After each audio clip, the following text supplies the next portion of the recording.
একটা মুসিবত দূর হয়ে গেছে, কারণ এই ছেলেটার চরিত্র এত খারাপ, ওর কারণে আমি মহিলাদের সামনে মুখ দেখাইতে পারি না, মহিলারা আমাকে লজ্জা দেয়। বাবায় বলবে অনেক জায়গায় আমি লজ্জা পাই, আমার সন্তানের চরিত্র এত খারাপ। এই যুবক, কামাই করলি কি বরদোয়া?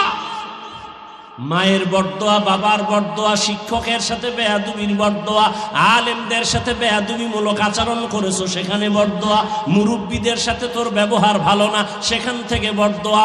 এখন যদি তুই মরো, সবাই স্মরণ করবে তুই বড় খারাপ ছিলি, মরে গেছো ভালো। তোর কপাল কত খারাপ যে তুই এখন মরলে সবাই খুশি, তুই এত খারাপ।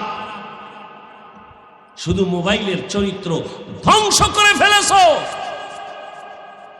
না মা বাবার দোয়া পাইলি, না আলেমদের দোয়া পাইলি, না কোনো মুরব্বীর দোয়া নিতে পারলি। আজকে থেকে অনুরোধ করে বলবো, পায়ে হাত রেখে, জীবনে দোয়া নিতে না পারলেও একটা অনুরোধ, বড় দোয়া নিস না। কোন সময় চাকার তলে মাথা পড়ে যাবে টেরও পাবি না।